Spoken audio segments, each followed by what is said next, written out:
Itu MOSFET. MOSFET ni ialah singkatan untuk Metal Oxide Silicon Field Effect Transistor. Sebab tu nama dia MOSFET. Okay. MOSFET ni ialah semiconductor component.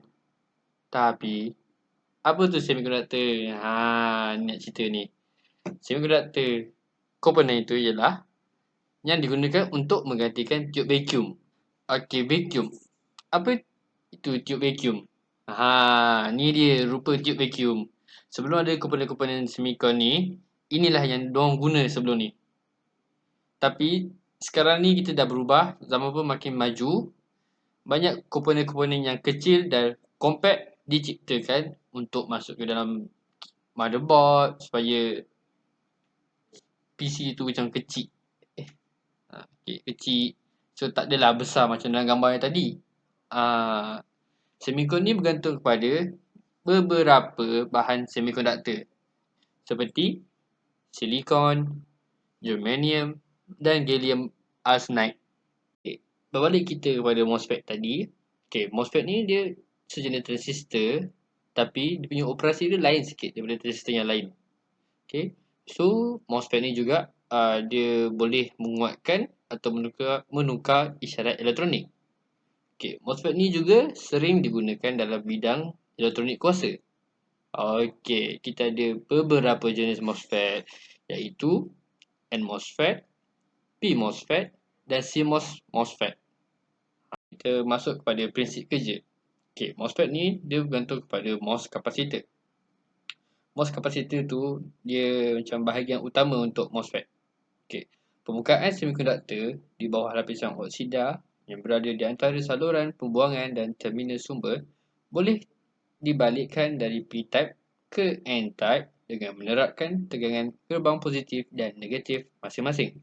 Jika tegangan gerbang positif diterapkan, lubang yang berada di bawah lapisan oksida dengan gaya dan beban didorong ke bawah dengan substrat. Kawasan perimpisan mengandungi muatan negatif yang terkait dengan akseptor. Tegangan positif menarik elektron N dan mengalihkan kawasan itu ke saluran. Jika voltan diterapkan antara saluran pembuangan dan sumber, arus mengalir bebas antara sumber dan saluran pembuangan. Dan tegangan gerbang mengendalikan elektron di saluran.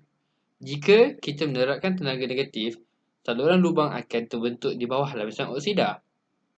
Berbalik kepada yang saya kata jenis-jenis MOSFET tadi. Ini ada N-type dan P-type.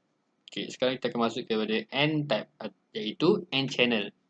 Struktur saluran N-MOSFET ataupun nama singkatan dia NMOS terdiri dari substrate type P dengan sumber daerah dan aliran diberi difusi N positif di antara sumber daerah dan aliran terdapat sebuah celah sempit dari substrate PJ yang ditutupi oleh isolator.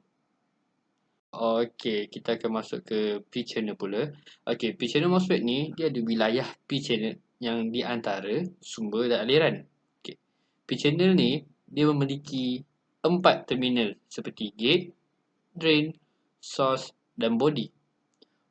Struktur transistor PMOS terdiri atas type N dengan daerah sumber dan aliran diberi difusi P positif. Kemudian kepada aplikasi rangkaian MOSFET. Rangkaian MOSFET ni dia ada beberapa contoh aplikasi dia. Dan yang pertama, rangkaian MOSFET pengendali kecepatan motor. MOSFET ni digunakan untuk driver pengendali kecepatan motor. Dengan input PWM pada gate, maka akan mengawal tegangan yang melalui sumber ke aliran.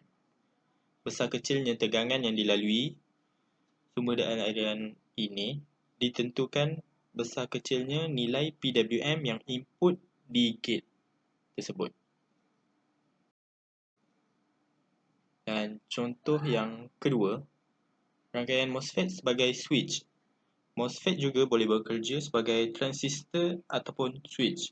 MOSFET N-channel ada tegangan pada gate dan tegangan dari sumber akan mengalir ke aliran. Ketika tidak ada tegangan pada gate, maka tegangan dari sumber tidak akan mengalir. Sekian. Terima kasih.